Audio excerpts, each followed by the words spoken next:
गुरवे गौरचन्द्राय राधिकायै तदालये कृष्णाय कृष्णभक्ताय तद्भक्ताय नमो नमः। वन्दे अहं श्रीगुरो श्रीयुतापदकमलं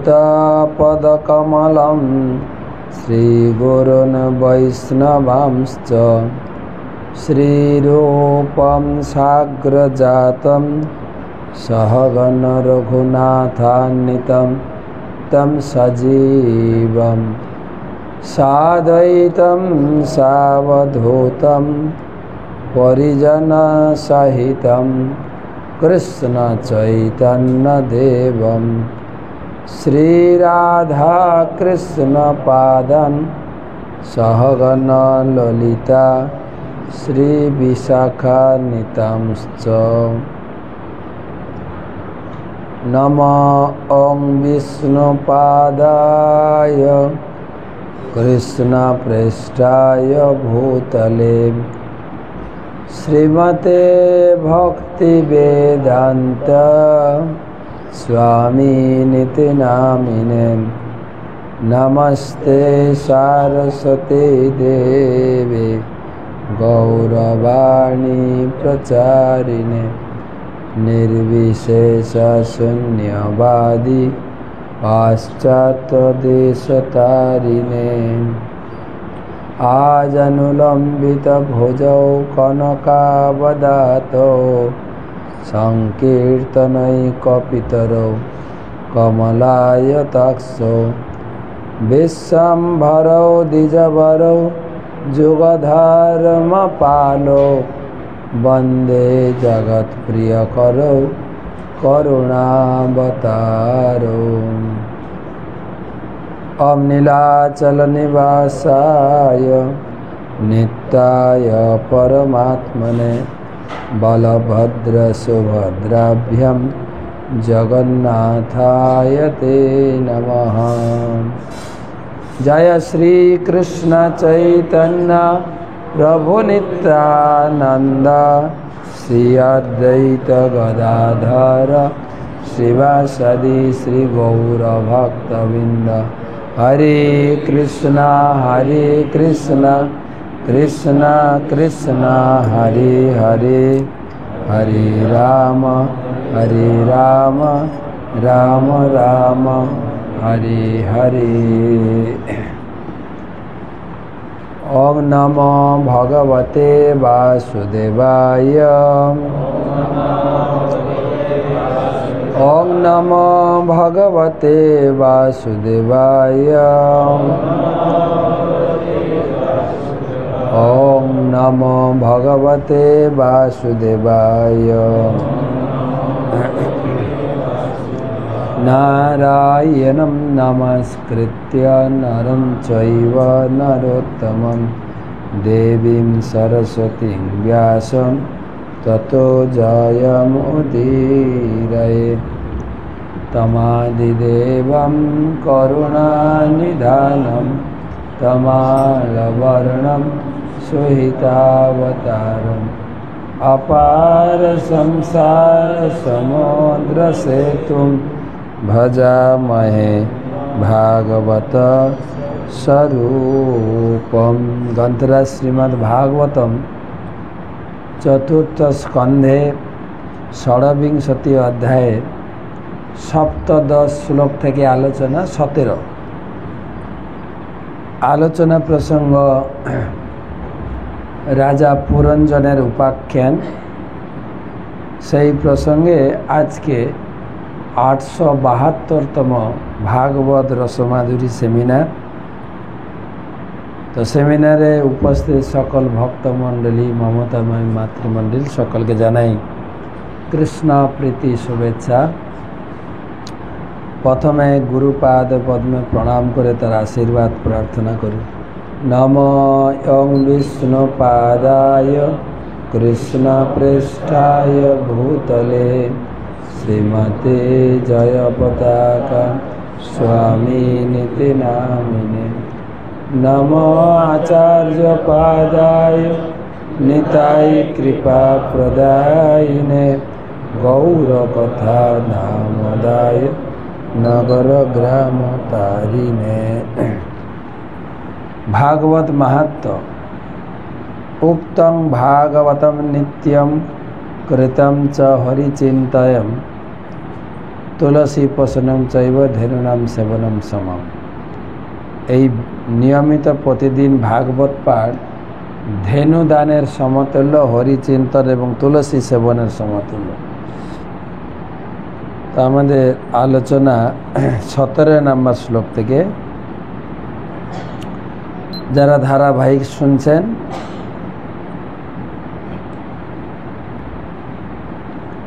পুরঞ্জন হচ্ছেন আমি, আমার আত্মা, রমণী হচ্ছে বুদ্ধি। সেই প্রসঙ্গে আলোচনা করা হচ্ছে আজকে 17 শ্লোক। রামা উচুহ বলেন, নরনাথ ন জানিম তৎপ্রিয়া যদ ব্যবসতি ভূতলে নিরবস্তারে শয়ানম তস্য শত্রুহন। নরনাথ ন জানিম তৎপ্রিয়া যদ ব্যবস্যতি ভূতলে নিরবস্তারে শয়ানম পশ্য শত্রুহন। তো কাহিনীটা এরকম ছিল যে মৃগয়া করতে গেছেন পুরঞ্জন, অর্থাৎ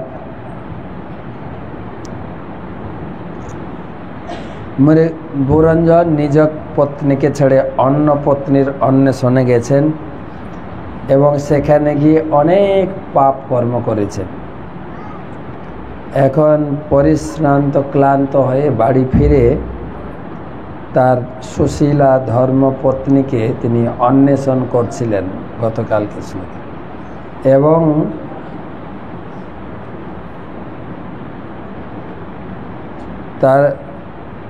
তিনি সুশীলা পত্নীকে অন্বেষণ করতে গিয়ে তিনি বাড়ির রমণীদের জিজ্ঞাসা করছিলেন যে আমার সুশীলা পত্নী কোথায়। সেখান থেকে আলোচনা।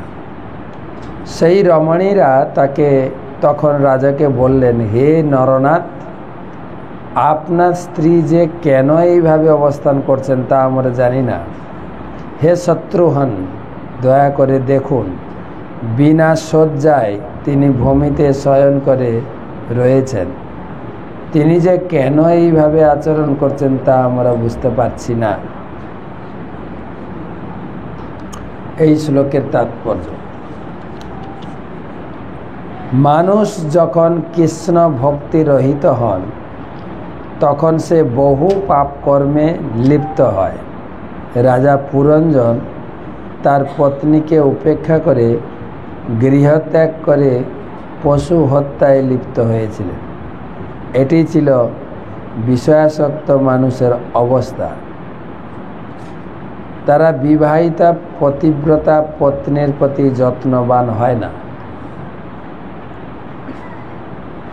তো যারা নিয়মিত শুনছেন মনে পড়ছে যে পুরঞ্জন গৃহ থেকে বনে গেছিলেন, অর্থাৎ গৃহে সুশীলা পত্নীকে ছেড়ে অন্য রমণীর অন্বেষণে গিয়েছিলেন এবং ওখানে সেই রমণীকে সন্তুষ্ট করতে গিয়ে অনেক পাপ কর্ম করেছে। বয়স হয়ে গেছে, ফিরে এসছে। তখন এসে তার পত্নীকে খুঁজছেন। পত্নী তখন অবহেলিতা হয়েছিলেন। এই কাহিনীতে বলা হয়েছে, আমরা প্রভুপাদ বলছেন, আমরা যখন এই বিষ্ণু ভক্ত বা কৃষ্ণ ভক্ত বৈষ্ণব না হই ততদিন পর্যন্ত মানুষ পাপ করতেই থাকে, পশু হত্যা, খাওয়া দাওয়া করতেই থাকে। সেটাই বাস্তবিক সমাজের চিত্র, মানুষের অবস্থা। তারা এক পত্নীতে সন্তুষ্ট হয় না, অনেক প্রকার পাপ উপভোগ করতে থাকে। কিন্তু এক সময় যখন বয়স হয়ে যায়, তখন আর বয়স হয়ে গেলে তার ভোগ বাসনা কমে যায়। সেটাই তখন সে চিন্তা করে, আমি জীবনে অনেক পাপ করেছি, আমার বুদ্ধিটা একটু যেন হরিনাম করে শুদ্ধ করতে পারি। সেটাই বলা হয়েছে এখানে। প্রভুপাদ রূপক কাহিনীর মাধ্যমে একটা শিক্ষা দিচ্ছেন। আমরা যারা বিবাহিত কখনো কখনো নিজ পত্নীর যত্ন নিই না। তারা পত্নীকে ভগবত ভক্তি সাধনের অবলম্বন বলে মনে করে না, তাদের ইন্দ্রিয় সুখ ভোগের একটি যন্ত্র বলে মনে করে। দুর্ব্যবহার করে বা ঘরে এলে ভালো করে মিশতে চায় না।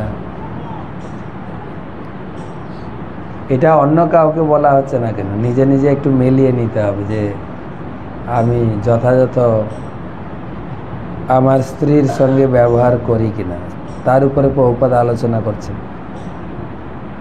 শুধু আমার সেবা করবে, আমি যখন যা চাইব, এইভাবে তাকে ইন্দ্র তৃপ্তি সাধনের একটা যন্ত্র বলে মনে করে। অসংযত যৌন জীবন উপভোগ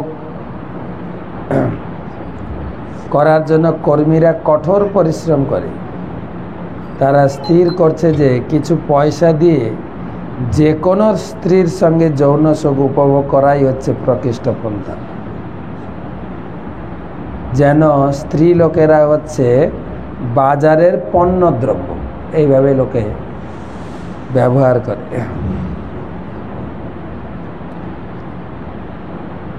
এইভাবে জড়জাগতিক সম্পদ উপার্জন করার জন্য কঠিন পরিশ্রম করে, শক্তি ক্ষয় করে। এই প্রকার জড়বাদী মানুষরা তাদের শুভ বুদ্ধি হারিয়ে ফেলে। যে পুরঞ্জন ঘরে স্ত্রী ছেড়ে জঙ্গলে গেছে, তার ঘর হারিয়ে ফেলে। তাদের সে হারিয়ে যাওয়া বুদ্ধি অন্বেষণ করা কর্তব্য। ধর্ম অনুষ্ঠানের মাধ্যমে যে ব্যক্তি পতিব্রতা পত্নী লাভ করেননি, তার বুদ্ধি সর্বদাই বিভ্রান্ত। বিবাহ একটা ধর্ম অনুষ্ঠান, কিন্তু যজ্ঞের মাধ্যমে এবং মাতা পিতা তার জন্য যদি ছেলে থাকে তার জন্য উপযুক্ত একটা তার মতো করে, আমার ছেলের মনোভাব অনুযায়ী একটা পত্নী আমরা ম্যাচিং করে দেব। ম্যাচিং, সব ছেলে তো সমান নয়। আবার লক্ষণ আছে, কুষ্ঠিতে গণ আছে, ও রাক্ষস গণ না দেবগণ, এগুলো বিচার হয়, জ্যোতিষী বিচার করে। এমনিতে এখন লাভ ম্যারেজ হচ্ছে, বাইরে যাকেও একটা পছন্দ হলো করলো, কিন্তু বিবাহ একটা ছেলে খেলা না, ধর্ম অনুষ্ঠান। বিশেষ করে মামা, মামাকে লাগে কাজে। মামার দায়িত্ব অনেক। ভাগনা ভাগ্নির অন্নপ্রাশন করাতে গেলে আগে মামা লাগে। আমরা তো এখন ভক্ত হয়ে গেছি, প্রভু আপনি করাই দেন। আমার মামা তো ভক্ত না হতে পারে, মামাকে লাগবে। এবং তিথি অন্নপ্রাশনের তিথি দেখে। আর আমরা ভক্ত হতে পারে, কিন্তু আমাদের আত্মীয় স্বজন, পাড়া প্রতিবেশী তারা অপেক্ষা করে, কিন্তু ওর বাড়ির ছেলেটার অন্নপ্রাশন হবে বা মেয়েটার অন্নপ্রাশন হবে, আমরা যাব, আশীর্বাদ করব, সবাই অপেক্ষা করে। কিন্তু এগুলো বাদ দিলে হবে না। মামা আর বিয়ের পিড়িতে মামাকে লাগবে। মামার অনেক মন্ত্র আছে। ফার্স্ট মামাকে খোঁজে ব্রাহ্মণেরা। তো এগুলো এটা ধর্মের বিচার। এবং বিয়ের সময় ব্রাহ্মণ যজ্ঞ করেন, যজ্ঞ হয়, বিয়ের যজ্ঞ, আর ব্রাহ্মণ মন্ত্র পড়েন। এক একটা মন্ত্রের অনেক অর্থ আছে। সৎক্রিয়া সার দীপিকা, আমরা যেটা বৈষ্ণবদের ব্রাহ্মণ বিধি আমরা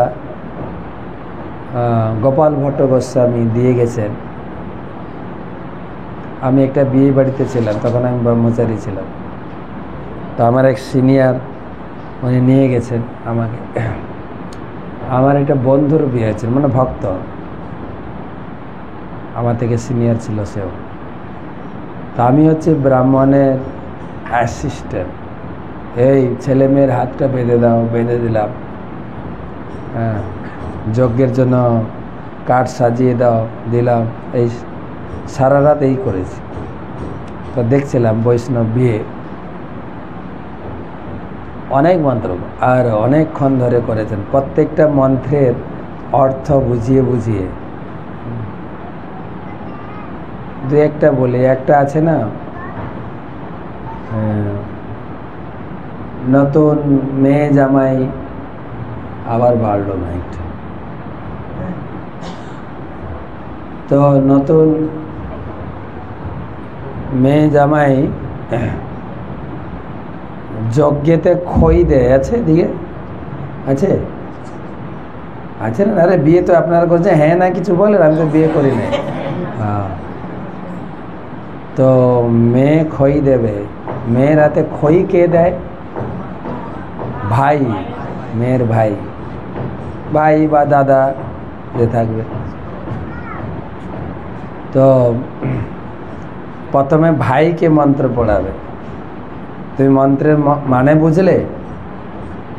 শোনো, মন্ত্রের অর্থ হচ্ছে, তুমি বোনের হাতে বা দিদির হাতে খই দিচ্ছ হাত ভর্তি করে। তো তুমি মন্ত্র বলে প্রতিজ্ঞা করছো যে বোনকে বাড়িতে নিয়ে আসবে মাঝে মাঝে। যেরকম হাত ভর্তি করে খই দিয়েছে না, বোনকে তুমি কখনো খালি হাতে পাঠাতে পারবে না। হাত ভর্তি করে তোমার যা থাকবে দেবে, জামা কাপড়, গয়না গাটি, সবজি, যা, খালি হাতে পাঠাতে পারবে না। রাজি তুমি? হ্যাঁ, তাহলে খই দাও। এবারে খই ফেলার আগে মেয়েকে মন্ত্র পড়াবে। হ্যাঁ, তুমি মন্ত্র বলো। মন্ত্রের মানে বুঝলে? তুমি দাঁড়িয়ে আছো কার উপরে? শিলের উপরে। শিল পাটার উপরে দাঁড় করেন, শিলার উপরে দাঁড় করে।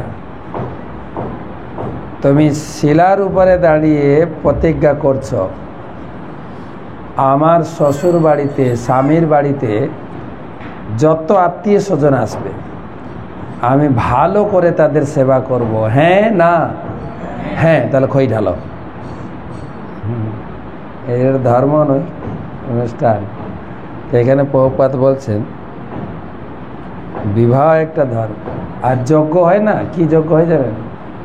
ওই যজ্ঞটার নাম দীক্ষা যজ্ঞ আছে, অন্নপ্রাশন যজ্ঞ আছে, গৃহপ্রবেশ যজ্ঞ আছে, মন্দির উদ্বোধন যজ্ঞ আছে। বিয়ের যজ্ঞ প্রজাপতি যজ্ঞ বলে। প্রজাপতিকে যিনি প্রজা সৃষ্টি করেন, ব্রহ্মা, কর্দমমণি, ভৃগুমণি, তারা হচ্ছেন প্রজাপতি, প্রজা সৃষ্টি করেছেন। আপনারাও যারা বিয়ে করে সন্তান সৃষ্টি করেছেন, আপনারাও প্রজাপতি।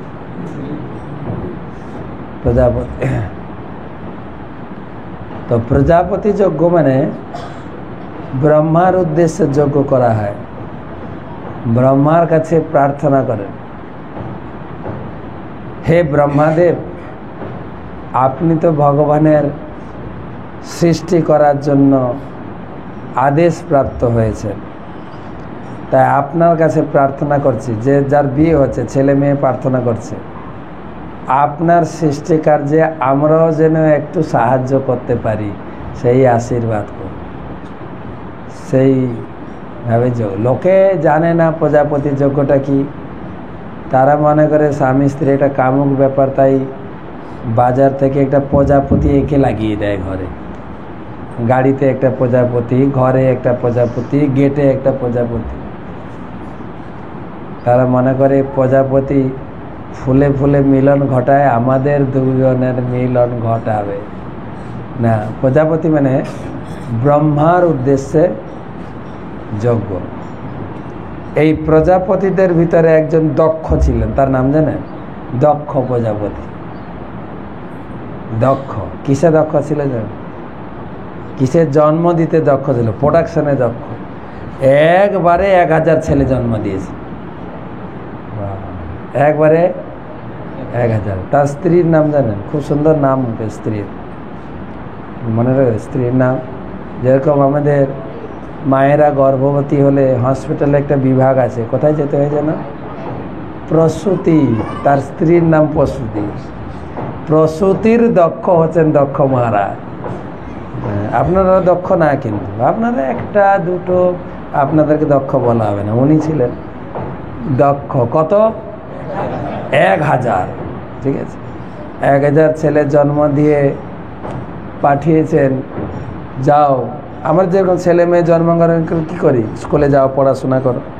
তখনকার দিন ছিল গুরুকুল, যাও পড়াশোনা করো।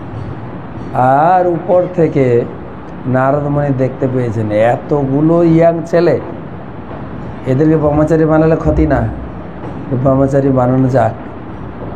উপর থেকে নেমেছেন, ওই ছেলেরা যাচ্ছ কোথায়? তোমাদের পরিচয় কি? আমরা মহান দক্ষ রাজার সন্তান। আচ্ছা তাই? আর বলে বাচ্চারা প্রণাম করেছেন নারদমণিকে। আমাদের তো মাকে প্রণাম বলে দিতে হয়, এই প্রভু এসে প্রণাম কর। কিন্তু এটা ছোট থেকেই বাচ্চাদেরকে কে শেখায়? কে শেখাবে? মা। ও প্রভু এসছে বলে প্রণাম করবে না, যত গুরুজন আসছে দেখলেই প্রণাম করবে, এই শিক্ষাটা দিতে হবে। এমন নয় যে আমার বাড়িতে প্রভু এসে প্রণাম না করলে প্রভু হয়তো কি ভাববে, প্রণাম কো। আগে শেখান না কেন? আগে পায়ে হাত দিয়ে বাচ্চারা প্রণাম করবে।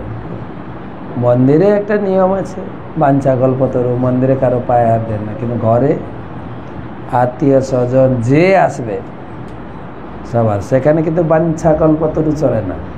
বাঞ্ছা কল্পটা মন্দিরে। তো নারদমণিকে প্রণাম করেছে, বলে তোমরা যাচ্ছ কোথায়? বলছে গুরু গৃহে পড়তে। বলে তারপরে ফিরে এসে সংসারে লাগবো, বাবাকে সংসারে হেল্প করব, বাবা তাই বলেছেন। বলছে একটু বসো, একটু বসো, দুটো কথা বলি শোনো। নাহম দেহ দেহ ভজন নীলকে কষ্টন কামান और হতে বীর ভুজাম যে। দেখো তোমরা পড়াশোনা করবে, তারপরে চাকরি পাবে, চাকরি টাকা দিয়ে ঘর বাঁধবে, বিয়ে করবে, তারপরে সংসারের সুখ, তাই না? মা বাবা এটাই শেখাচ্ছেন তো। লেখাপড়া করে যে গাড়ি ঘোড়া চড়ে সে ভালো করে পড়, শেখাচ্ছে না?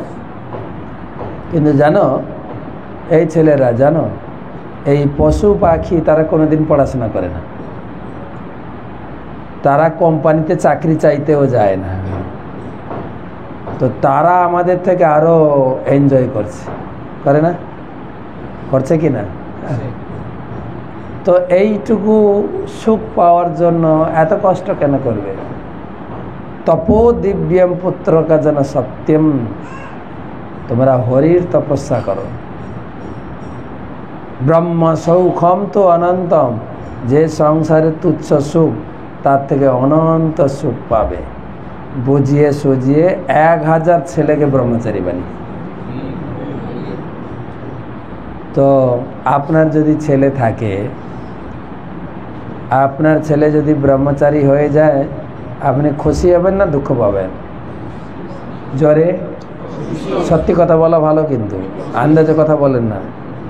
আপনার গ্রামের একটা ছেলে যদি কোথাও ব্রহ্মচারী মহারাজ হয় আপনি গর্ব করবেন। ওই যে মহারাজটা না, ওটা আমাদের গ্রামের, গর্ব হয় আমাদের গ্রাম থেকে এটা উপহার দিয়েছি মন্দিরকে, মহারাজ হয়ে গেছে। যখন আপনার ছেলেটা মন্দিরে জয়েন করবে, আমার ছেলেটা মাথা খারাপ হয়ে গেছে, দেখো মন্দিরে চলে গেছে, হ্যাঁ আমি মন্দিরের নামে কেস করব, এই মন্দিরের সঙ্গে জুড়ে ভক্ত হয়ে এই গতি আমার ছেলেটাকে নিয়ে নিল। বলেন কিনা, সত্যি কথা বলেন, যেটা সত্যি।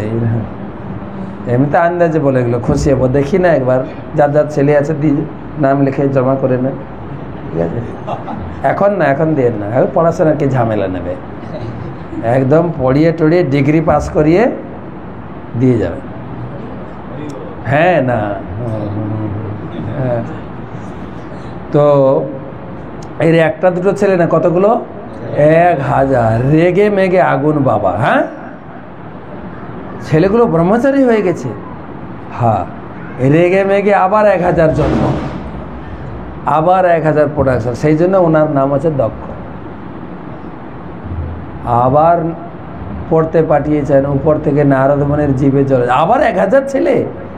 এইগুলোকে যদি ব্রহ্মচারী ইউথ ফোরামে যোগ করানো যায়, ব্রহ্মচারী বানানো যায়, ইস্কনের মন্দিরগুলো ভালো চলবে। ওখান থেকে নেমেছেন, বলে এই ছেলেরা কোথায় যাচ্ছ? বলছে বাবা বলেছেন গুরু গিয়ে পড়তে যাচ্ছি।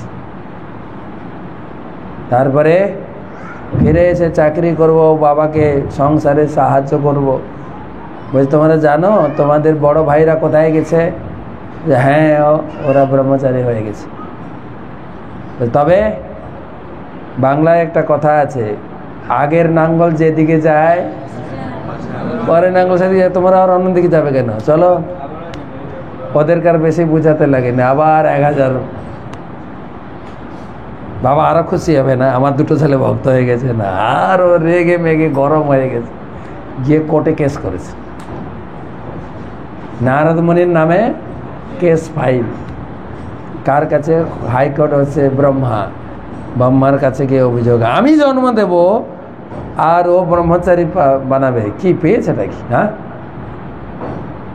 ব্রহ্মা বলছেন এই কেস ফাইল হবে না, কেন? ওর ডিউটি ও করছে, তোমার ডিউটি তুমি করছো, ওর কাজই হচ্ছে ব্রহ্মচারী বানানো, কি করা যাবে?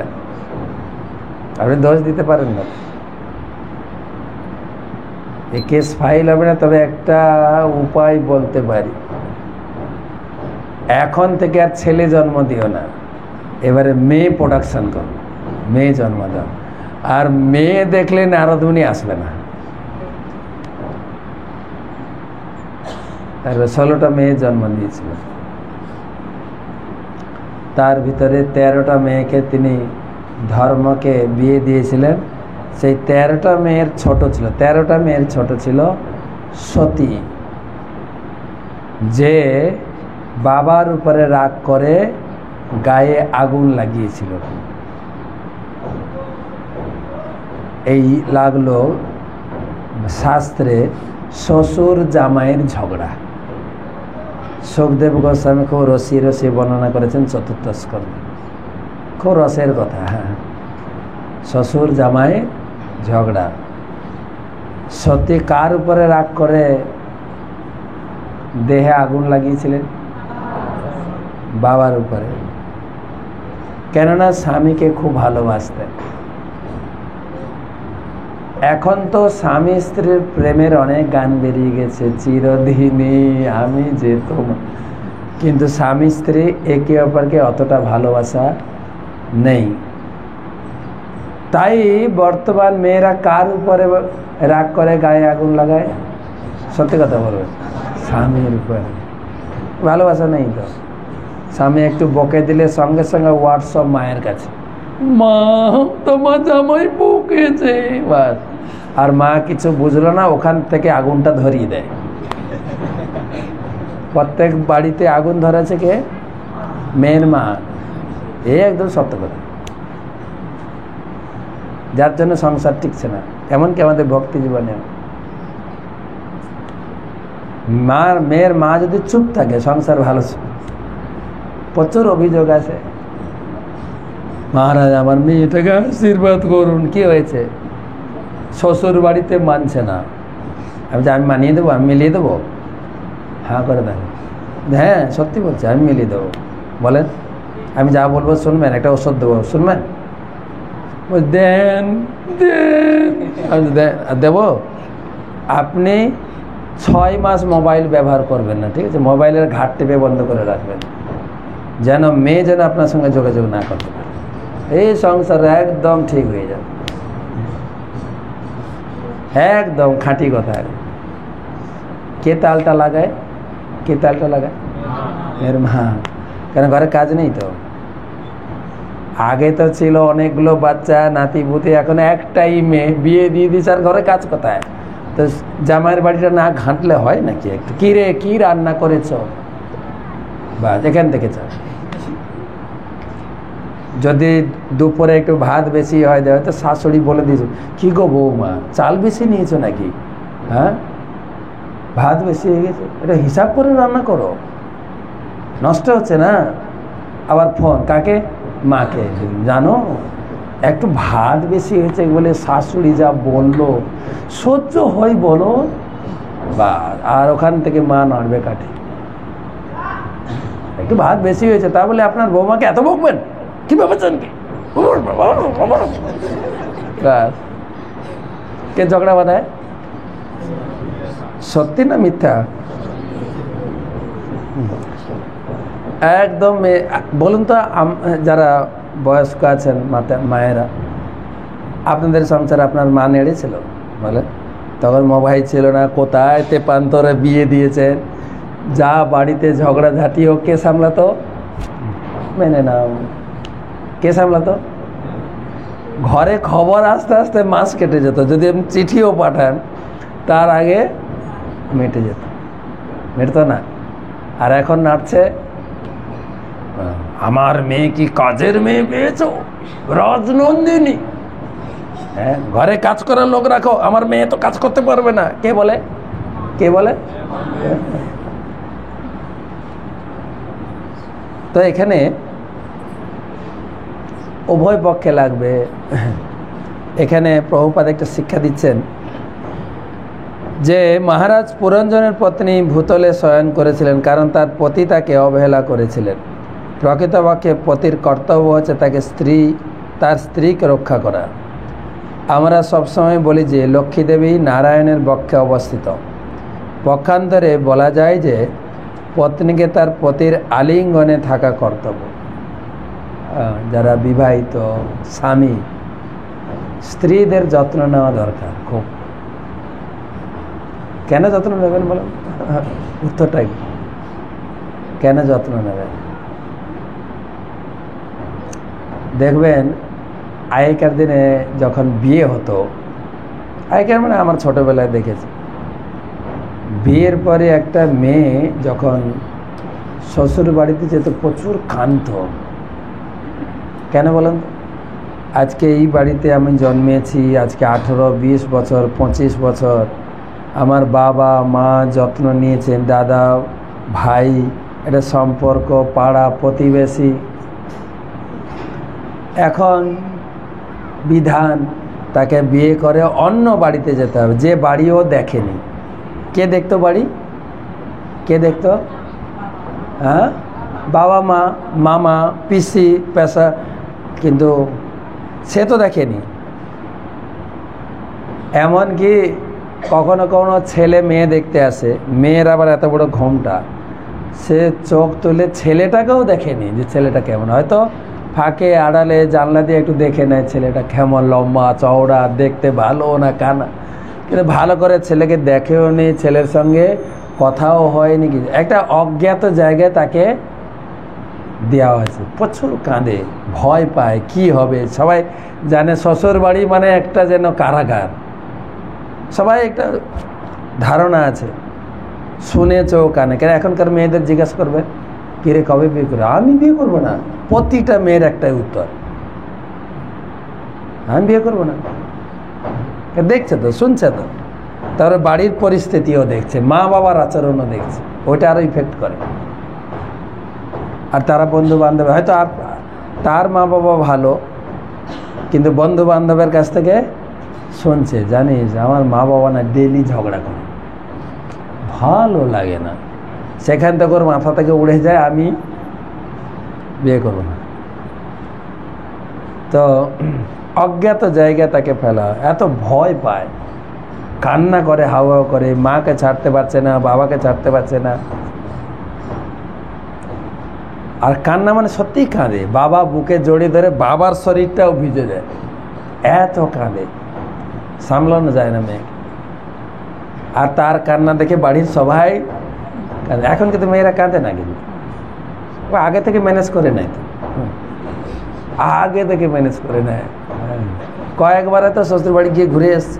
আমি একটা মেয়েকে বলছি, এই তুই এত চঞ্চল, বিয়ে হবে তো ঠিক হয়েছে, বিয়ে একটু শান্ত হওয়া না। বলছি কেন, কিসের জন্য? শ্বশুর বাড়ি যাচ্ছি, কখন কে কি বলে দেয়। হ্যাঁ, বলছে তুমি ভয় করো না, আমি ঠিক ম্যানেজ করে নিচ্ছি। ম্যানেজ করে নিচ্ছি মানে 2বার রান্না করে শাশুড়িকে খাইয়ে দিয়েছি, বউ আর কি বলবে আমার। তো এখন সেই কান্নাও নাই, হোয়াটসঅ্যাপে কতবার যাতায়াত হয়েছে, কতবার হাত ধরাধরি হয়েছে, দৌড় আমি ওকে ঠিক জব্দ করে নেব, আমি যা বলো আমি উঠাবো বসাবো তোমাকে। হ্যাঁ, তো এই যে মেয়েটা আত্মীয় স্বজন ত্যাগ করে যাচ্ছে, তার 20, 25, 30 বছরের যে ঘর বাঁধা, যে ঘরে সে জন্মগ্রহণ করেছে, বাবা মা আত্মীয় স্বজন সবাইকে ত্যাগ করে যাচ্ছে, তার কষ্ট হয় না? কষ্ট হয়, হ্যাঁ কি না গো? তো তাকে একটু ভালোবাসা দিতে হবে না? সে ঘর বাড়ি ত্যাগ করে আমার বাড়িতে স্ত্রী হয়ে এসছে, তার প্রতি ভালোবাসা লাগবে না? না শুধু খালি খাটাবো আর খিটখিট করব। শাশুড়ির তো কোনো দয়া মায়া নেই।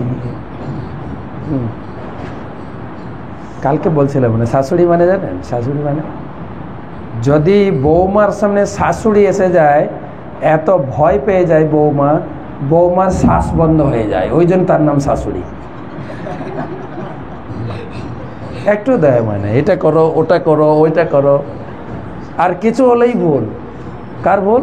বৌমা। সেই জন্য প্রভুপাদ বলে আছে স্বামী একটু ভালোবাসা দেবে, কখনো কখনো বুকে আলিঙ্গন করবে। এই লিখেছেন বইতে, আমি বানিয়ে বলছি না, এখানে লিখছেন পত্নীকে তার পতির আলিঙ্গনে থাকা কর্তব্য, তার ফলে তার পতির প্রেমে ধন্য হন, সে নিজেকে সুরক্ষিত মনে করে। এই না যে দাদা তোকে দেখলে না আমার গা চলে যায়, তোকে দেখে।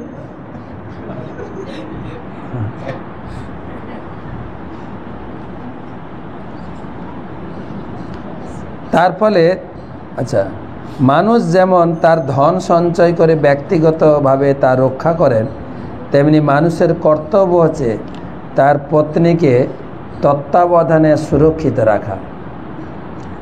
বুদ্ধি যেমন সর্বদা হৃদয়ের অভ্যন্তরে থাকে, তেমনি পতির কর্তব্য হচ্ছে, বারে বারে বলছেন প্রভুপাদ, বারে বারে, তেমনি পতির কর্তব্য হচ্ছে তার প্রিয়তমা পত্নীকে সর্বদা বক্ষে রাখা। সেটি হচ্ছে পতি পত্নীর আদর্শ সম্পর্ক। তাই পত্নীকে বলা হয় অর্ধাঙ্গিনী। আছে না, এই ভাষা আছে না, ধর্মপত্নী, অর্ধাঙ্গিনী।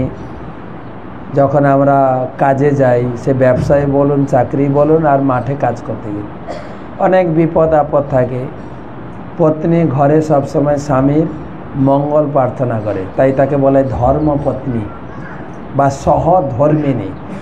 আমি ধর্ম করার সুযোগ পাচ্ছি না, কাজে ব্যস্ত আছি, স্ত্রী ঠাকুর পূজা করবে, ঠাকুরকে আরতি করে, ঠাকুরের আরতি নিয়ে স্বামীর মাথায় মাঝে মাঝে বুকে লাগিয়ে দেয়, আছে না, ছেলে মেয়ের মাথায় দেবে, আজকে পরীক্ষা আছে, যা ভগবানের আশীর্বাদ নিয়ে যা। ধর্মপত্নী, সহধর্মী। তো আমার সুরক্ষা দিচ্ছে সে। পত্নীকে বলে ধর্মপত্নী বা পত্নীকে বলা হয় অর্ধাঙ্গিনী, আমার শরীরের হাফ। সে এক পা, এক হাত অথবা শরীরের অর্ধ অঙ্গ নিয়ে কেউ বাঁচতে পারে না। পত্নী না নিয়ে বাঁচবেন কি করে? পত্নী ছাড়া আপনার একটা হাত, একটা পার, হাফ শরীর, আর কিছুই নেই। কিন্তু বলছেন তার উভয় অঙ্গই প্রয়োজন, তেমনি প্রকৃতির নিয়মে পতি পত্নীর একত্রে থাকা উচিত। নিম্নতর জনিতে পক্ষী ও পশু সমাজে দেখা যায় যে প্রকৃতির নিয়মে পতি পত্নীও একসঙ্গে বাস করে। প্রভুপাদ বলছে এমনকি পশু পাখি তারাও পতি পত্নী একসঙ্গে বাস করে। দেখবেন পায়রা বা টুনটুনি পাখি তারা পতি পত্নী থাকে। পশু পাখি অনেকগুলো পশু পাখি তারাও একসঙ্গে থাকে স্বামী স্ত্রী। মানে আমরা কি পশুর থেকেও অধম এমন সম্পর্ক গড়ে ফেলি? আমার সঙ্গে কথা বলবে না তুমি, ঝগড়া বাঁধে না? বাঁধে কিনা? বাঁধে ঝগড়া। হ্যাঁ, তোমার মুখ দেখতে চাই না আমি। এখন তো সবার একটা ঘর, তাই না? একটা ঘরে একটাই বিছানা, একই সঙ্গে ঘুমায়, তাও একদিকে উত্তর মেরো একজন দক্ষিণ ধরো। এক জায়গায় বলছিলাম যে একটা ছেলে তিনি লাভ ম্যারেজ করে বিয়ে করেছে। এমনি স্বামী স্ত্রীতে ঝগড়া লাগে, লাভ ম্যারেজটা আগে ঝগড়া লাগে, ঝগড়াটা একটু আগে লেগে যায়। ঠিক আছে, ঝগড়া এমন তো দুজনে কথা কয় না। ঠিক আছে, ছেলেটা চাকরি করে, শিফটিং চাকরি, বুঝলেন? শিফটিং চাকরি, কখনো সকালে কোনো দিন সন্ধ্যায়, শিফট চেঞ্জ হয়, শিফটিং। তো এমনি আর ঘুম থেকে একটু লেটে উঠে, সাধারণ লোক 7টা 8টায় উঠে, ও 8টায় উঠে। কিন্তু পরের দিন চাকরি পড়েছে ভোর 6টায় তাকে এন্ট্রি করতে হবে কোম্পানিতে। তো স্ত্রীকে বলবে ডেকে দাও, কিন্তু বলবে কি করে, স্ত্রীর সঙ্গে কথা বলে না। তাই রাত্রে শোয়ার সময় কাগজে লিখেছে আমার কালকে সকালে 6টায় আমাকে অ্যাটেন্ডেন্স দিতে হবে, 5টায় যেন ডেকে দেওয়া হয়। কাগজে লিখে স্ত্রীর বালিশের উপরে রেখে শুয়ে পড়েছে। স্ত্রী দেখেছে স্বামীকে সকালে ডেকে দিতে হবে। ওর প্রতিদিনের মতো 8টায় ঘুম ভেঙেছে ছেলেটা, ঘড়ি দেখে 8টা। আমার সরকারি আজকে চাকরিটা মিস হয়ে গেল, বেতন কাটা যাবে। রেগে কসকস করছে, কিন্তু বলতে পারছে না, কথা বলেন না। তখন কাগজে লিখেছে ভোর 5টার সময় ডেকে দেওয়ার কথা ছিল, ডেকে দেওয়া হলো না কেন? কাগজে লিখে স্ত্রীর সামনে রেখে দিয়েছে। স্ত্রী কাগজটা পড়ে বলছে আচ্ছা, তখন ও তো কথা বলে না, ও কাগজে লিখেছে আমি ভোর 5টার সময় ডেকে দিয়েছি, তোমার বালিশের নিচে কাগজ আছে দেখো। স্ত্রী কি করেছে, কাগজে লিখে বালিশের নিচে রেখে দিয়েছে। ঝগড়া।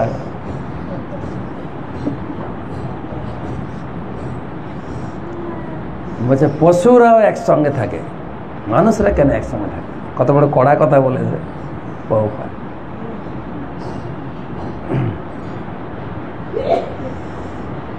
নারদ উবাচ পুরঞ্জন স মহিষীম নিরীক্ষাবধূতাম ভুবি তৎসঙ্গত মিথো জ্ঞান ক্লৈব্যম পরমম যজৌ। দেবশ্রী নারদ বলেন, হে মহারাজ প্রাচীন বই, রাজা পুরঞ্জন তার মহিষীকে অবধূতের মতো ভূতলে পতিতা দেখে তৎক্ষণাৎ অত্যন্ত ব্যাকুল হয়ে পড়েছে। তো এগুলো আমাদের জীবনের ঘটনাকে মিলিয়ে মিলিয়ে দেখতে পাই। তাই ভাগবতম বা গীতার জ্ঞান ভগবান কাকে দিয়েছিলেন? জোরে না, অর্জুন তো ভগবানের পার্ষদ ছিলেন, তার গীতা কোর্স করার দরকার ছিল কি? আমাদের গীতা পড়তে হয় দীক্ষা নেওয়ার জন্য, তারপরে ভক্তি শাস্ত্রে না করলে ব্রাহ্মণ দীক্ষা হবে না। তো অর্জুনের কি দরকার ছিল গীতা কোর্স করার, ব্রাহ্মণ দীক্ষা নেওয়ার? ভগবানের পার্ষদ ছিলেন। ভগবান ছিল অর্জুনের ঘরের ড্রাইভার। গীতার জ্ঞান কাকে দিয়েছেন? আমাদেরকে না, আমাকে। প্রত্যেক পাঠক যখন পড়বেন শাস্ত্রে যা লেখা আছে কার জন্য? আমার জন্য। মিলিয়ে মিলিয়ে পড়তে হবে, বুঝাবেন এটা আমাকে বলা আছে, আমি কতটা সাবধান। আমাদের কতটা সাবধান হওয়া উচিত। যেরকম আজকের এই সেক্স শিক্ষা, স্বামী স্ত্রী উভয় উভয়কে ভালোবাসে, এটা স্ত্রী একটা পোস্টে লিখেছে, পড়ছিলাম ইউটিউবে, যে দেখো এই এত গরম, আমরা তো ঘরে রান্না করি 3 বেলা, কষ্ট লাগে কিন্তু গরম, এত কষ্ট, গরমে রান্না করা যায় নাকি, ঘাম ঝরে। কিন্তু এই যে রান্না করছি, এই রান্নার শাক সবজি কিনে দিয়েছে স্বামী। আমি তো ঘরে বসে আছি, আমার স্বামীটা লেবারের কাজ, শ্রমিকের কাজ করে রোদ্রে, সে এই গরমে এই রোদ্রে কাজ করে পয়সা ইনকাম করে সবজি কিনে দিয়েছে। কখন একটা অনুভব করি কি আমরা, স্বামীর কত কষ্ট করেছে, ঘাম মুছতে মুছতে টাকা ইনকাম করে আমার শাড়ি, আমার কাপড়, রান্না করার সাজ সরঞ্জাম সব দিচ্ছে। স্বামীকে ভালোবাসে, এই জগতে স্বামীর থেকে আপন আর কেউ নেই। অনেকে আছে বলে, কিন্তু আমার জীবনের যা প্রয়োজন সে কষ্ট করে হলেও সে ইনকাম করে আমাকে দিচ্ছে, আমাকে সে ছেলে দিয়েছে, মেয়ে দিয়েছে। আমি আমার স্বামীর কাছে কৃতজ্ঞ। আমি প্রতিদিন স্বামীকে মিষ্টি কথা বলি না, তুমি আমাকে আশীর্বাদ করো, আমি যেন তোমার সেবা করি। তো সারা জগতের সমস্ত মহিলাদের বলছি, নিজের স্বামীকে ভালোবাসো। ভালোবাসাটা কেবল যে এতক্ষণ আলোচনা করলাম, স্বামী শুধু ভালোবেসে যাবে স্ত্রীকে, একতরফা বেঁচলেন দেখেন, তখন স্ত্রী স্বামীকে আঙ্গুল দেখে বলে, দেখেন মহারাজ কি বলছে, শুনো আমাকে ভালোবাসো।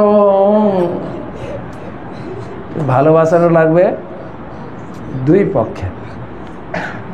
অনেক সময় স্বামী বাজারে কাজ, হয়তো ব্যবসা করে ফিরছেন, অথবা চাকরি করে ফিরছেন, অফিস হয়তো ঝগড়াঝাটি করে এসছে, বা দোকানে ঝগড়াঝাটি করে এসছে, ঘরে এসেই ধরো আপনি বললেন, আরে খেতে বসে গেলে হাত পাটা ধুয়ে আসো, এই বেশি কথা বলবেন না, আমি খাবো না, রেগে মেগে চলে গেল। আপনি তো ভাবলেন কি ব্যাপার, আমি তো ভালো কথা বললাম, আমি তো খারাপ কথা বলি। হ্যাঁ, এই তুমি এত রেগে যাও কেন বলো তো? হ্যাঁ, কেন রেগে যাও? স্ত্রী হয়ে গেল গরম। ও তো গরম আপনার উপর হয়নি, গরম হয়ে আগে থেকে আপনাকে বিষয়টা বুঝতে হবে। তো তুমি তো রেগে যাচ্ছ করে, কী হয়েছে বলো, কী হয়েছে বলো, বলো ঠিক আছে তোমাকে হাত ধুতে হবে, বসে খাও। আপনাকে সামলাতে হবে। ও যে কী পরিস্থিতিতে আছে আপনি জানেন না। কথা ঠিক না বল? হ্যাঁ, আপনাকে সামলাতে হবে। কী পরিস্থিতি, কী ঠান্ডা হয়ে খাও না, আর ঠিক আছে খাও, তারপর কথা বল, কী হয়েছে তোমার। তখন সে বলবে, আমার মাথাটা গরম করে দিয়ে জানো। ঠান্ডা হওয়ার পরে সে আবার মিষ্টি কথা বলবে, তোমার উপরে রেগে গেলাম না, সরি, আসলে আমার মাথাটা ঠিক ছিল না, হবে কি না? তখন মেলজোল হবে না, সেও রেগে আছে আর আপনিও দিলেন একদম আগুনের উপরে ঘি, বাস লাগলো ঝগড়া। আমি তো সবসময় মিষ্টি কথা বলি, তুমিও তো রেগে যাও কেন, মাথাটা ঠান্ডা রাখতে পারো। এই জন্য উভয়ের পরিস্থিতি বুঝে নিজেদের, হয়তো স্ত্রী কখনো রেগে যায়, চুপ করে যায়। আমি অনেক বাড়িতে দেখেছি, হ্যাঁ, স্ত্রী রাগ করে কথা বলে। একটা বাড়িতে আমার নিজের বোন, ও একটু কী বলা যায়, ও যখন তো ঘট করে রেগে যায়। স্বামীটা অনেক শিক্ষিত, মাথা ঠান্ডার লোক, বড় অফিসার মানে মাথা ঠান্ডা রাখে। ও বলছে ছেলেকে, বলছে গোবিন্দ তোমার মা কি ঠান্ডা হয়েছে, দেখো না, মার কাছে একটু দেখে আসো তো। বলছে বাবু মা এখনো গরম আছে। ঠিক আছে আবার বিকালে কি গো তোর মায়ের কি খবর? না মা একটু হালকা হয়েছে। মাকে বলো না আমার খুব খিদা লেগেছে একটু দিতে। মা মা জানো বাবুর খুব খিদে, তাই নাকি আমি যাচ্ছি। মিল হয়ে যাবে। মিল অনেক সময় বাচ্চারাও মিল করে না? হ্যাঁ, দেখে গেছে না কোনো বাড়িতে স্বামী হট মেজাজি, স্ত্রী ঠান্ডা। আমি বাড়িতে দেখেছি, আমার বাবা ছিল একদম হট মেজাজি লোক, যখন তখন এসে মাকে পিটা দেয়, বকা বকে। মা একদম চুপচাপ, ঝর করে চোখের জল ফেলবে, বুক ফেটে যাবে, কিন্তু মুখ দিয়ে কোনোদিন একটা শব্দ আমি শুনিনি। বুক ফাটবে কিন্তু মুখ ফাটবে না। আর আমাদের তো বুক ফাটার আগে ক্ষয় ফুটে যাবে, এত গরম ধান দিলে ক্ষয় হয়ে যাবে। তো এই ভাগবতম এমন নয় যে কোনো উচ্চাঙ্গের জ্ঞান দিচ্ছে, আমার বাড়ির পরিস্থিতি শিক্ষাও আমি এখান থেকে নিতে পারি, এখান থেকে পাচ্ছি।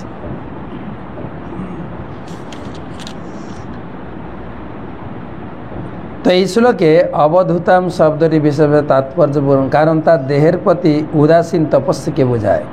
রানীকে আলুলায়িত বেশে শয্যাহীন ভূমিতে শায়িত দেখে রাজা পুরঞ্জনের অত্যন্ত কষ্ট হয়েছিল।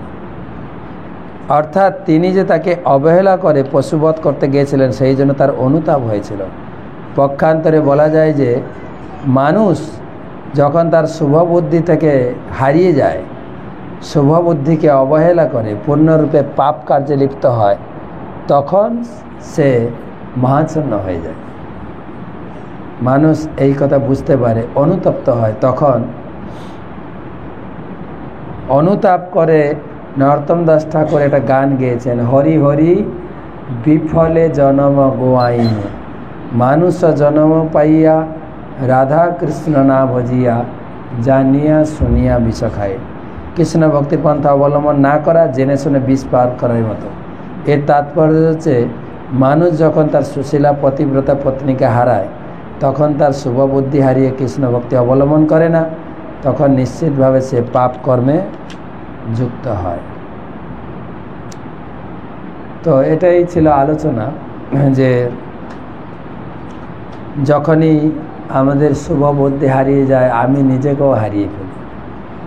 তো এই ভাগবতমের এই শিক্ষা আমাদের পারমার্থিক জীবনেও কাজে লাগবে, আবার জাগতিক যে আমরা স্বামী স্ত্রী সংসার করছি কাজে লাগবে। এমন নয় যে গীতা ভাগবত পড়িস না বৈরাগী হয়ে যাবি, আর না পড়লে আগে বৈরাগী হয়েছে, আমি তোমার সঙ্গে সংসার করব না, আমি চললাম, এমনি বৈরাগী হচ্ছে গীতা ভাগবত না পড়ে, হচ্ছে না? আচ্ছা, আপনি বলবেন সেটা বাইরের জগতে হয়, আমাদের ভক্তদের ঘরে স্বামী স্ত্রী এরকম হয় না। কথাটা ঠিক না? বলুন। যদি ঠিক মতো ভক্তি করি, মহাপ্রভু 3টা কাজ করতে বলেছেন, বলো কৃষ্ণ, ভজ কৃষ্ণ, করো কৃষ্ণ শিক্ষা। ঠিক করে হরিনাম করো, ঠিক করে ঠাকুর পূজা করো, ঠিক করে তুমি গীতা ভাগবতম ডেলি পড়ো।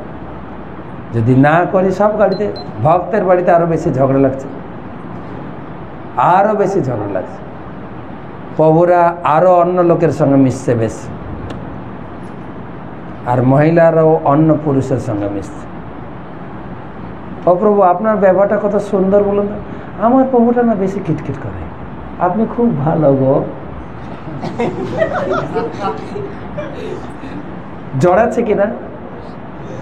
জড়াচ্ছে কিনা? যেহেতু ঠিক করে ভক্তি করে, প্রচুর জড়াচ্ছে ভক্তি জীবনে, যেহেতু সঠিক পথে নেই, সঠিক পরিমাণে। যদি সঠিকভাবে আমরা ভক্তি পথে থাকি, এবং ভক্তি পথে থাকলেও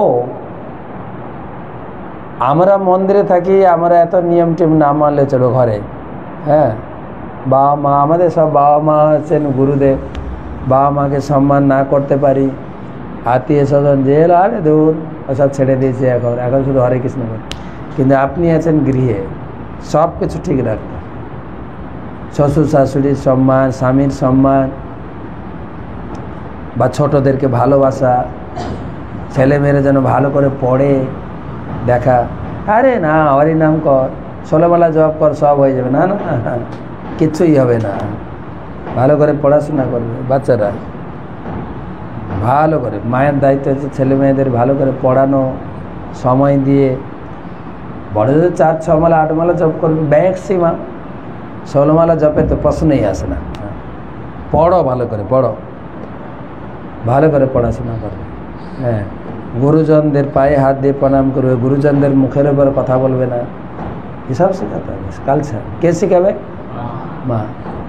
মা মাঝে মাঝে বলে বাচ্চাকে, আমার মুখের উপর তর্ক করছিস, লজ্জা লাগে না? জানিস না বড়দের মুখের উপর তর্ক করতে নেই? বাচ্চা তখন উত্তর দিচ্ছে, তুমি যে কালকে দাদুর সঙ্গে ঝগড়া করলে,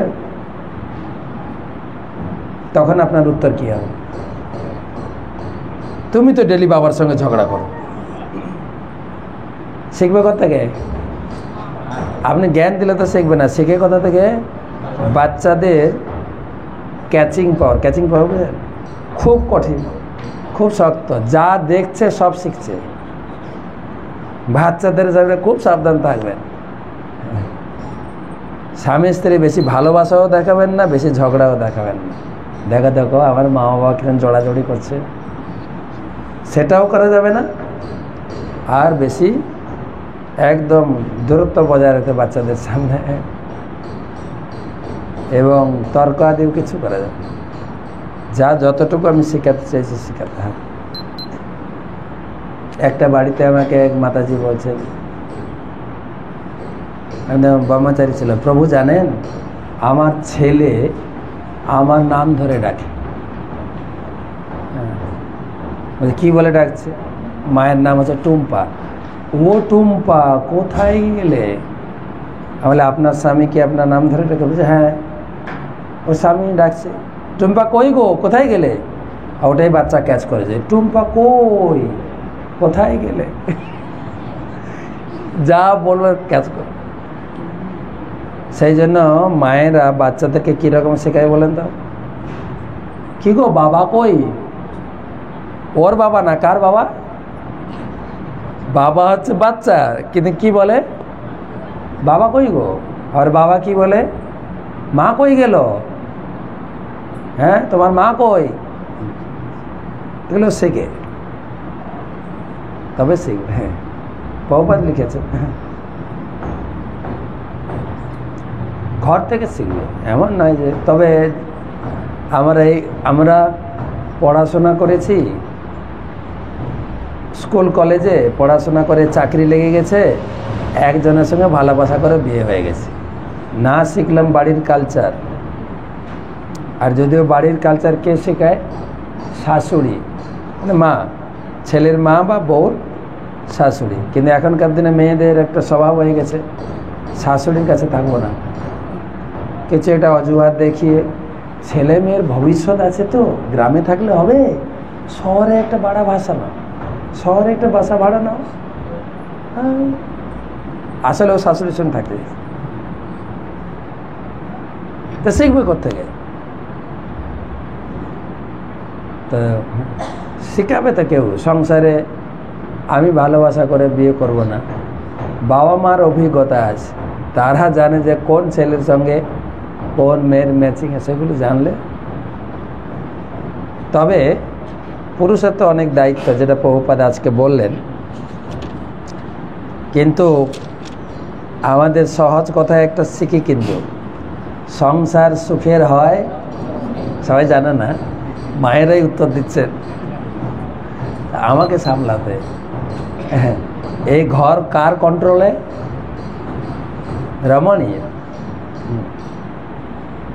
বিয়ে আপনার বাড়ি, প্রভুদের বাড়ি, ছেলেদের বাড়ি, কিন্তু বাড়ির ভিতরে বিয়ে করে প্রথম কে ঢুকেছে জানি না। এদিকে বাংলাদেশের কি নিয়ম, কে ঢুকে আগে বাড়িতে? কে ঢুকে আগে? স্ত্রী ঢুকে, স্ত্রীর কাপড় ধরে ধরে পুরুষ ঢুকে।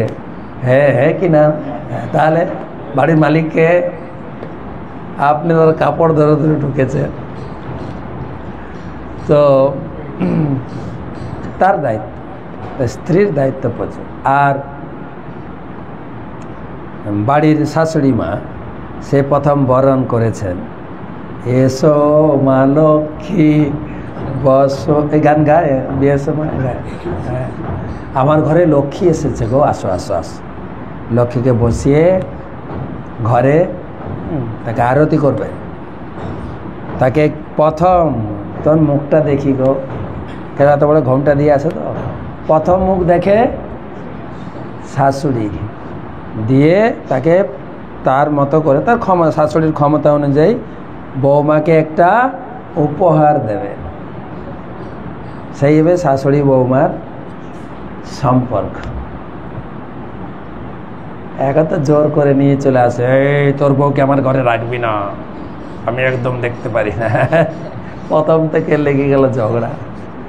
আমরা ইয়েতে ছিলাম, রাম জন্মভূমিতে, অযোধ্যাতে।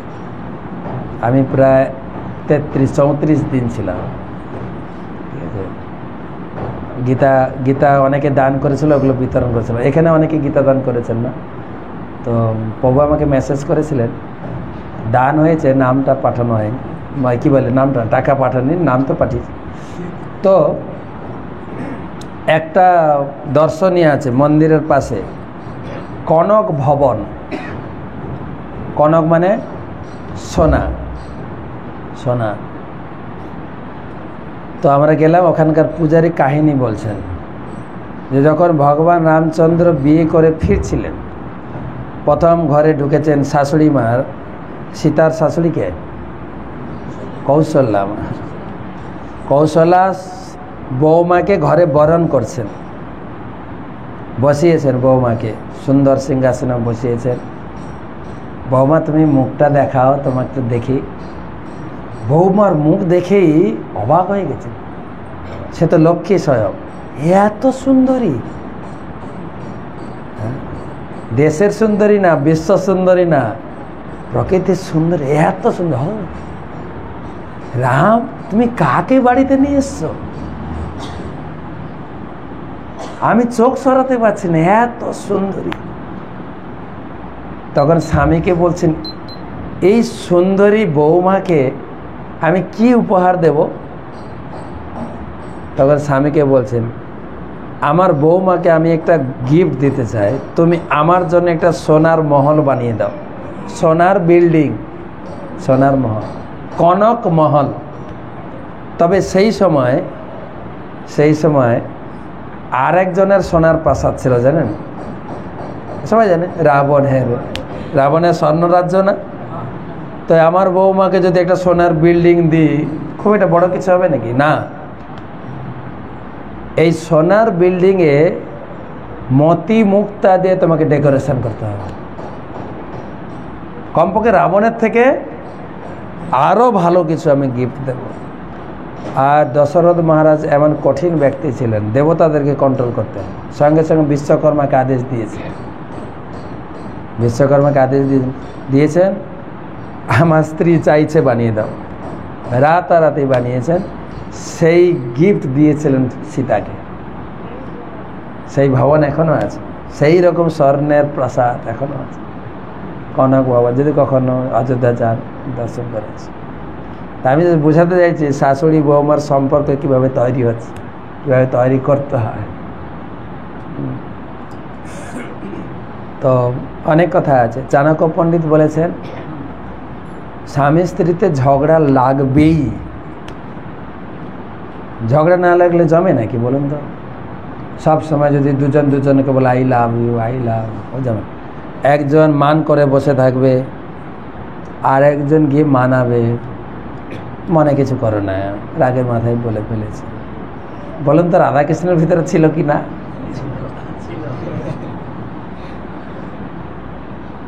তবে না সম্পর্কটা আরো গাঢ় হবে। চাণক্য পণ্ডিত বলেছেন, ঋষি সাধ্যে অজা যুদ্ধে প্রভাতে মেঘডম্বরে।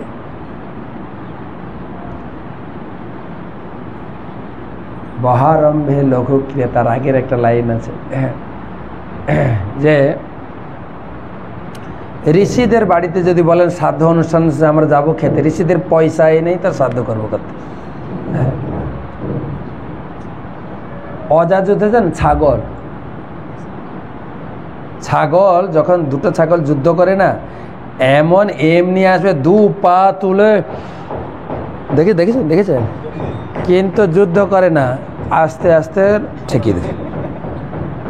মনে হচ্ছে যেন ফাটাফাটি কিছু হয়ে যাবে, কিন্তু মাথাটা লাগায়। ঋষি সাধ্যে অজাযুদ্ধে, প্রভাতে মেঘডম্বরে। সকালে শ্রাবণ মাসে বা এই বর্ষাকালে সকালে যদি মেঘ উঠে বেশি গর্জায়, বর্ষা হবে না, এ গর্জে টর্জে চলে।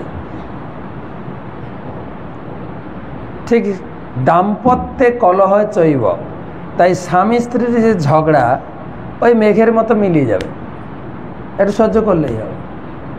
এটাকে বেশি গুরুত্ব দিলে চলবে না, আবার মিলে যাবে। বলছে বহারম্ভে লঘু ক্রিয়া হয়, অনেক সময় মাথা গরম থাকে, বলে দিই কিছু, আবার ঠিক। আর এর ভিতরে যদি যেটা বললাম মা ঢুকে যায়, তাহলে থামবে না, থামার কোনো প্রশ্নই নাই,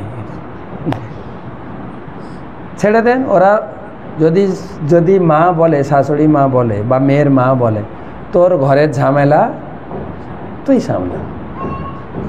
স্বামী স্ত্রী বা শ্বশুর শাশুড়ি তো বলবে, আমাকে বলেনি, তুই দেখিস না আমি কিভাবে চালিয়েছি সংসার, তুই সামলা। ভালোবাসতে শিখ, শ্বশুর শাশুড়িকে ভালোবাসতে শিখ, হ্যাঁ, এবং বাড়ির সকলকে ভালোবাসতে শিখ, সম্মান দিতে শিখ। এইটুকু দেবেন সাপোর্ট। যদি কখনো ফোন করে, হোয়াটসঅ্যাপ, ঠিক আছে, হয়ে যাবে। আসলে ছেলেটা ভালো, তোমার শ্বশুরও খুব ভালো লোক, খুব ভালো লোক। দেখো এখন তোমার শ্বশুর শাশুড়ি না, তিনি হচ্ছেন তোমার পিতা মাতা, বাবা বলে ডাকবে, শাশুড়িকে মা বলে ডাকবে। অনেক মা শিখিয়ে দেয়, শ্বশুর শাশুড়িকে আপনি বলবে না, কি বলবে, তুমি। এমন ফিল করবে যেন ও তোমার নিজের বাবা, নিজের মা, আর উনিও ফিল করবে নিজের মেয়ে, আমার ঘরে লক্ষ্মী মেয়ে এসছে গো। হ্যাঁ হ্যাঁ বৌমা, তুমি আমাকে তুমি বলে ডাকবে, আপনি বলে না, অনেক দূর দূর লাগি গো, তুমি বলে না। অনেক মা শিখিয়ে দেয়, এতটাই তুমি ঘনিষ্ঠভাবে সবাইকে। এখন তোমার অরিজিনাল পিতা হচ্ছে কে, তোমার শ্বশুর, আর মা হচ্ছে শাশুড়ি। ওই বাড়িটাকে তুমি গুছিয়ে নাও, তবে অনেক বাড়িতে আছে, তাহলে তো। অনেক রাত হয়ে গেছে, সবাইকে ধন্যবাদ। তো আমরা এখন আছি সিলেটে, আরও কয়েকদিন বাংলাদেশে থাকবো, বাংলাদেশ থেকে আপনাদের সঙ্গে যুক্ত হব। সিলেটে 3 দিন, গতকালকে এসেছি, আজকে এবং কালকে, তারপরে আর কোথায় কোথায় যাব জানাবো। শুভরাত্রি, ভালো থাকবেন সবাই, আনন্দ থাকবেন, আপনাদের সংসার জীবন সুখের হোক, এটাই প্রার্থনা করি।